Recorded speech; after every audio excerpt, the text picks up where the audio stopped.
예수의 눈물로 내 가슴 메이도록 예수의 상처로 내 몸이 아프도록. 사순절 우리들이 예수님을 떠올리는 이 기간 동안에는 대림절하고는 다르죠. 대림절은 우리의 구세주 되실 메시아 예수 그리스도를, 아기 예수를 기다리는 설레임 같은 것으로 기다린다면, 사순절기는 예수 그리스도의 십자가 그리고 죽음, 이런 부분들을 전제로 우리가 사순절을 보내고 있는 것이기에 사뭇 이 느낌이 굉장히 다르리라 여겨집니다. 저도 이 설교나 또는 이제 신방 같은 것을 할 때 가장 좀 어려운 때가 어느 때냐 그러면 장례식장 설교가 사실은 좀 어려워요. 장례식에 참여해서 병원에 신방을 갔을 때도 이제 우리의 현대의학으로 더 이상 가망이 없습니다, 이렇게 진단이 내려진 그런 환우들을 신방했을 때 그분들에게 말씀을 전하는 것, 이런 것들이 사실은 좀 어렵습니다. 이게 참 작은 미담인 거죠. 사실은 그런 절망 가운데, 깊은 슬픔 가운데 위로와 소망을 주는 것, 이게 이제 주의 말씀을 전하는 사람의 소명일 텐데, 그런 부분이 항상 사실은 저의 믿음의 부족함 때문인지 자꾸 생각과 마음과 입 밖으로 나오는 것이 겉돌고 있는 그런 느낌을 받을 때가 많이 있습니다. 앞에 그 찬송 우리 찬양 시간에 말씀드렸던 것처럼 아마도 우리 민족의 정서라고 하는 것은 사실은 이승과 저승이라고 하는 것을 이문법적으로 딱 나누고 저승에 가는 그것보다는 아무리 내세가 천국이고 어쩌고 막 이런다 하더라도 이 땅에서 살아가는 삶, 이것이 우리한테 축복이고 그것이 기쁨이다, 이런 것이 우리 가슴속에 딱 있기 때문인 것 같아요. 그래서 죽음을 받아들인다는 것은 아무리 이성적인 것으로 좀 건강하게 받아들이려고 해도 심정적으로는 그렇게 온전하게 감사를 받아들일 수 없는 그런 순간이 아닌가 싶습니다. 오늘 그 예수의 죽음이라고 하는 것은 오늘 말씀 되새김 주일이기 때문에 우리가 주교제를 담고 있는 그리스도 신앙을 말하다에 나오는 예수 제2장의 예수의 죽음이라고 하는 부분의 말씀을 근간을 이루고 있습니다. 죽음이라고 하는 것, 이것은 우리 그리스도교의 가장 기본입니다. 어느 종교든지 간에요. 물론 이제 유대교도 그렇고 이슬람교도 그렇고 불교까지도 사실은 그 종교를 창시했던 만들었던 사람들에 대한 죽음에 대해서 이야기를 하고는 있어요. 하지만 그 죽음 자체가 그 종교의 가장 근본적인 그런 중심 주제를 이루고 있는 종교는 사실 우리 개신교, 기독교밖에 없다라는 거예요. 말씀드렸던 것처럼 이 앞에 이제 인덕사하고 우리 교회하고 부처님 오신 날은 우리가 화분 보내드리고, 그리고 우리 성탄절에는 저기서 떡 해오잖아요. 대신 우리는 한 번 더 받아 먹습니다. 언제? 부활절 때. 그러니까 우리는 한 번 주고 저기는 이제 두 번 우리가 받아 먹는 거예요. 그러니까 다른 종교는 사실은 다 탄생, 그 종교의 창시자의 태어남을 기뻐하고 기념하고 함께 기억하는 그런 절기로 삼고 있는 게 대부분의 종교라면, 사실은 우리 개신교는 예수 그리스도의 탄생을 축하하는 성탄절은 다 아시는 것처럼 사실은 날짜도 모호합니다. 12월 25일이라는 건 태양신을 섬기던 그들이 마음대로 정해놓은 가짜 생일일 수밖에 없는 거죠. 그러니까 예수님의 탄생 얘기는 마치 설화처럼 이런저렇게 이야기되어진 거라 그렇게 우리가 기뻐할 수는 있으나 그것은 상징적인 의미까지 더해져 있는 것이지, 그것이 우리에게 신앙의 근본을 이루고 있지는 않다는 거예요. 오히려 기독교의 신앙의 근원을 이루고 있는 것은 예수 그리스도의 죽음입니다. 예수의 십자가입니다. 그 죽음 때문에 우리는 예수를 믿는다 고백하는 것이고요. 예수가 죽었기 때문에 우리는 구원받았다 라고 자신 있게 얘기할 수 있는 종교인들이 되었다라는 거죠. 그러니까 교회 여러분, 우리는 오늘 이 예수의 죽음이라고 하는 이 본문을 통해서 우리는 우리가 갖고 있는 신앙의 근원적 힘이 어디 있는지 이것을 우리는 확실하게 알 수 있어야 된다라는 겁니다. 복음서, 우리가 마태, 마가, 누가, 요한이라고 하는 이 복음서보다도 바울 사도의 편지글들이 먼저 쓰여졌다. 이건 아시죠? 네. 마태복음이 가장 먼저 쓰여진 거 아닙니다. 신약성서에 처음 나오는 게 마태니까 마태가 먼저 쓰여지고 마가 쓰여지고 이렇게 순서대로 쓰여진 게 아니라 실제 쓰여진 건 초대교회 당시에 선교활동을 열심히 했던 바울의 편지글들, 그런 글들이 먼저 쓰여졌고 이 이후에 우리가 알고 있는 4개 복음서의 글들이 쓰여졌습니다. 그런데 바울 사도의 글 가운데 바울은 정확히 자신이 이 복음을 전하는 것의 주제, 목표가 무엇인지를 맨 앞에 이야기해주고 있어요.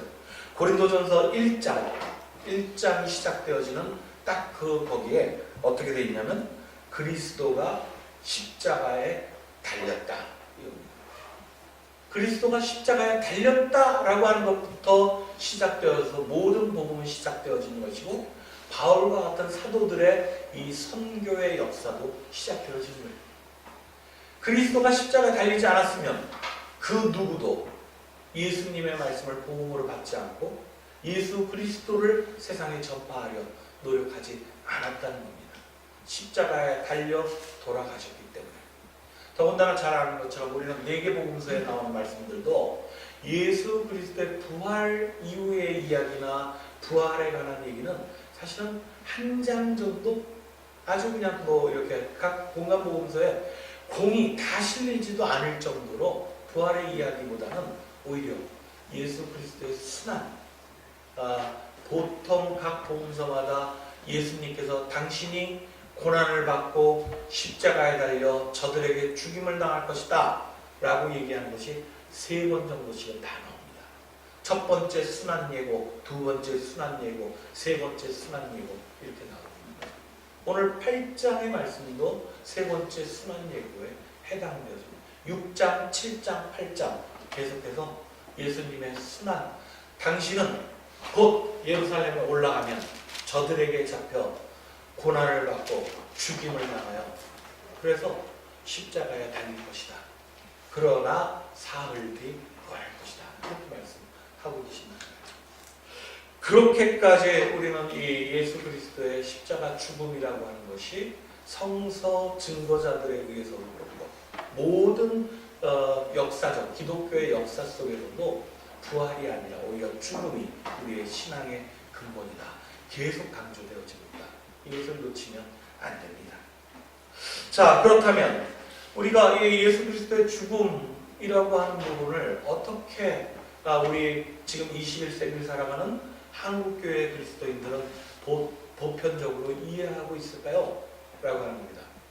여러분, 이 앞에 십자가 보시면 가장 먼저 떠올리는 단어가 뭐죠? 예수님의 죽음, 십자가 이러면 떠올리는 연상 단어 무엇이 있습니까? 네?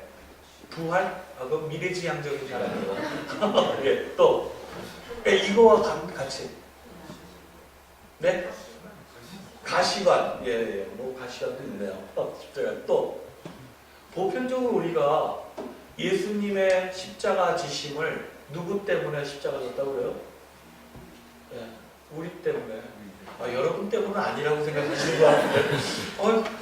아까 불렀던 찬송입니다. 우리 기도하기 전에 144장 예수 나를 위하여 십자가를 질 때 세상 죄를 지시고 고쳐 당하셨네. 144장 그러잖아요. 예수님 나의 죄 위하여 보배 피를 흘리니 죄인 받으소서. 사순절 기간 내내 지겹게 부르는 찬송들이에요. 그 앞에 장 한번 보실래요? 143장 찬송가 들고 계신 거였지만 143장은 더 아주 원초적입니다. 웬 말인가 날 위하여 주 돌아가셨네. 이 벌레 같은 날 위에 큰 해 받으셨네. 뭐 대부분의 찬송들이 다 보혈의 피로 내가 구원받았네. 예수님이 나를 위해서 돌아가셨네. 이런 것을 신학적 용어로 뭐라 부른다고요? 대속이라고 합니다. 속죄제물이라는 단어 들어보셨잖아요. 우리의 죄를 대신해서 바쳐지는 제물을 속죄제라고 얘기합니다. 대속하셨다. 이게 무슨 뜻입니까? 대신하였다라는 얘기입니다. 우리의 죄를 대신해서, 그래서 예수님께서 돌아가셨다. 믿습니까? 예, 아멘 해야죠. 그런데 대신하여, 여러분 여기에서 우리가 이제 한 가지 좀 짚고 넘어가야 되는 것이 있어요. 예수님께서 우리 죄, 그 뭐 여러 사람으로 이렇게 흐려뜨리는 게 아니라 바로 벌레만도 못한 나의 죄 때문에 돌아가셨다라고 한다면, 이 대신하여 돌아가셨다라고 하는 이 단어 때문에 예수님께서 정말 그렇게 십자가에 못 박히신 거면, 그럼 여러분들 정말 예수님 위해서 헌신하셔야 되잖아요. 목숨까지 내놓을 수 있을 정도로 나 때문에 돌아가셨는데 얼마나 그러시겠어요.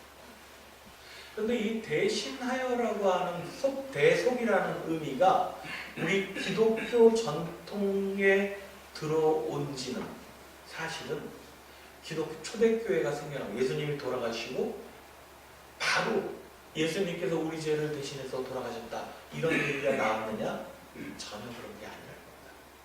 무려 1000년 정도의 시간이 흐르고 나서야 예수님이 우리를 대신해서 돌아가셨다라는 그런 용어, 그런 개념이 기독교 안에 들어왔다라고 합니다. 1097년 캔터베리의 대주교 안셀무스라고 하는 사람이 이 대주교인데요. 안셀무스가 쓴 책 이름이 왜 하나님은 인간이 되셨나라고 하는 제목이에요. 왜 하나님은 인간이 되셨나? 하나님께서 이 세상을 정말 사랑하셔서, 그래서 우리를 사랑하시기 때문에 우리를 구원하시려고 화육하신 거잖아요. 인간의 몸을 입고 이 땅에 오셨다고 얘기합니다. 하나님이 인간의 몸을 입고 이 땅에 오셨어요. 그분이 바로 당신의 독생자 아들 예수 그리스도입니다. 그러니까 예수님과 하나님은 하나지요. 예수님은 그래서 하나님이 우리 인간의 몸을 입고 이 땅에 오신 증거가 바로 예수 그리스도다. 이렇게 얘기합니다. 그래서 왜 예수 그리스도의 그 인간의 몸으로 오셨냐? 하나님의 벌을 받아야 되는데요. 인간이 죄를 많이 졌기 때문에. 근데 인간은 그 죄를 대신할 수가 없어. 구약시대에 그런 어떤 제사를 지내고 그때 윤리 개념으로 보면 죄진 사람을 바로 제물로 바치지 않습니다. 더러워서. 성결하지 않기 때문에 그것은 하늘에 바쳐지는 제물이 될 수 없어요. 그래서 보통 제사 지낼 때 어떻게 합니까? 순결한 첫째 것을 양이든 비둘기든 뭐 이런 것들을 잡아서 그것을 순결한 피로, 제단을 피로 물들이죠. 그렇게 해서 하나님에게 바침으로써 우리의 죄를 용서해 주옵소서 이렇게 얘기하는 거예요. 근데 인간을 징치하려고 하다 보니까 인간은 다 죄가 있어. 아무도 순수한 사람이 없습니다. 그렇기 때문에 하나님은 당신의 아들 예수 그리스도, 오로지 순결한 딱 한 사람, 이 세상에 예수를 희생 제물로 대신하여서 그래서 우리의 죄를 용서해 주시려 했다라고 하는 게 안셀무스의 이야기예요. 이 이야기 때문에 예수 그리스도께서 우리의 죄를 대신하여 속죄제물이 되어지셨다. 이 개념이 교회 전통에 들어오게 되었다라고 하는 것이지요. 이제 좀 왜 예수님이 우리 대신해서 하나님께 바쳐주는 희생제물이 되어지셨는지 이것을 교회 전통에서 이해하실 수 있겠죠. 그런데 무려 1000년의 시간이나 흘러서 그때서야 생긴 개념이다라는 겁니다. 자, 이쯤에서 두 가지 아주 심각한 문제 제기를 우리는 할 수 있습니다. 첫 번째, 예수님께서 우리의 죄를 대신해서 돌아가신 거라고 하면 예수님의 죽음에 대한 책임은 누가 져야 되는 거죠? 예수님은 다른 그 누구가 아니라 우리가 죽인 거가 되어지잖아요. 네. 미필적 고의로 어찌됐든지 간에 우리 죄 때문에 돌아가신 거니까 내가 대신 져달라 그런 적은 없지만 예수님한테 예수님 내 대신에 십자가 져주시고 대신 죽어주세요 이렇게 부탁한 적 없으니까 좀 억울하긴 하지만 어쨌든 우리 때문에 돌아가셨다니까 굳이 예수님 죽음에 피의자가 있다면 그것은 우리들일 수 있습니다. 그런데 오늘 본문의 말씀 다시 한번 볼까요? 오늘 본문 31절은 이렇게 말씀하십니다. 주님께서 그때 비로소 예수께서는 사람의 아들이 반드시 많은 고난을 받고 원로들과 대사제들과 율법학자들에게 버림을 받아 그들의 손에 죽었다가 누가 예수를 죽였어요? 예수를 죽인 사람은 여러분이 아니라고 합니다. 오늘 예수님 스스로가 예언하시기를 세 번째 순환 예고예요. 이게 많은 고난을 받고 원로들, 대사제들, 율법학자들에게 버림을 받아서 그들의 손에 죽임을 당한다고 그렇게 말씀하세요. 실제 예수 그리스도의 죽음은 제국 권력, 로마라고 하는 어마어마한 힘의 강대국, 그 제국의 권력과 그리고 그 제국의 권력하고 결탁한 우리가 흔히 부역자 뭐 이런 얘기를 많이 하는데요. 그 부역자 세력을 이루고 있는 종교 권력자들 그들의 손에 의해 죽은 거예요. 정치적 죽음을 당한 것입니다. 로마 제국의 그 체제에 거슬리고 도전하고 그것을 바꾸겠다라고 떠드는 그런 노예가 됐든 혁명가가 됐든 반란자가 됐든 이런 사람들은 다 그 제국의 힘에 의해서 그 부역자들에 의해서 버림을 받고 죽임을 당한 겁니다. 그 증거가 십자가 처형이죠. 아시는 것처럼 십자가 처형은 일반 잡범들에게 마구 쓰는 그런 형벌이 아닙니다. 제국의 질서, 뭐 요즘 얘기로 하면 헌법적 가치에 도전하는 뭐 이런 거가 되겠죠. 그런 자들에게 내려지는 정치적 사형 특입니다. 그렇기 때문에 1000년이나 훨씬 지나서 이 기독교 교회 전통에 들어온 대속하여, 즉 우리의 죄를 대신하여 죽으신 예수 그리스도라고 하는 것은 역사적 예수의 죽임을 사실은 모호하게 만들어버리는 어쩌면 잘못된 그런 인식이 될 수 있다라고 합니다. 두 번째입니다. 제국의 이런 그 힘에 의해서 죽임을 당한 예수 그리스도이기도 하지만요. 또한 대신 대속하여 죄를 지셨다라고 하는 예수 그리스도에 대해서 찬송가가 제가 말씀드린 것처럼 대부분 사순절기에 우리가 부르는 찬송가들이 이게 언제 쓰여졌겠어요? 이것은 훨씬 이후에 쓰여진 거죠. 1000년 이후에 막 쓰여집니다. 즉 교회 전통 가운데 예수 그리스도의 죽음이 우리를 대신해서 죽은 거다. 너희들은 벌레만도 못한 거다. 그러니까 너희들은 예수한테 복종해라. 막 이렇게 얘기되어지는 교회의 권위 앞에 그 속에서 이제 우리는 은혜를 찾아야 하는 겁니다. 그렇게 은혜를 찾으려고 하면 야 그래 나라님은 우리를 위해서 저렇게 애쓰시는데 우리가 하다못해 나라님을 위해서 밤낮으로 그래서 기도라도 올려야지. 이게 이제 힘없는 백성들이 주로 가졌던 정말 그런 착한 마음들일 수 있는 거죠. 교회의 민중들은 그런 정서들 속에 자신들을 죄인식 취급하는 거에 익숙해졌어요. 그리고 우리는 뭔가 하나님으로부터 벗어날 수 없는 죄를 진 이것을 원죄라고 하죠. 원죄를 갖고 있는 태생적으로 우리는 죄인이야. 이런 낙인을 갖고 우리는 신앙생활을 하기 시작했다는 겁니다. 태어날 때부터 우린 노예야. 이 노비의 자식은 당연히 노비였던 그런 시절이 있잖아요. 이 땅에서 죄인의 자식으로 태어나는 모든 사람들은 다 죄인인 것처럼 그렇게 그리스도인들은 자기 스스로를 낙인찍고 하나님께 자기의 죄를 용서해달라고 빌어야 되는 존재가 되었습니다. 그래서 죄를 빕니다. 하나님, 벌레만도 못한 이 나를 용서해 주옵소서. 자, 이러고 보니까 하나님은 어떤 분이십니까? 하나님은 우리의 죄를 벌 주시려고 하는 그런 분이 되어져 버렸어요. 어느새 우리가 사랑의 하나님, 평화의 하나님 막 이렇게 미사옥으로 다르게 하나님을 부르다가도 그래도 은연중 우리의 DNA에는 하나님은 나의 죄를 항상 다 살펴보시고 우리를 벌 주시는 분이라고 하는 그런 하나님에 대한 인식이 있습니다. 하나님의 그 벌로부터 내가 벗어날 수 있는 것, 그건 예수 그리스도를 믿는다라고 고백하는 일밖에 없다고 생각되었어요. 그래서 예수님 내 죄를 위해서 지금도 또 예수님 보고 십자가 지어달라고 하는 거죠. 예수님, 우리는 죄가 많아서 하나님께 용서받을 수 없으니 지금도 날 대신해서 죽임을 당해 주십시오 라고 예수님에게 기도하고 있다는 거예요.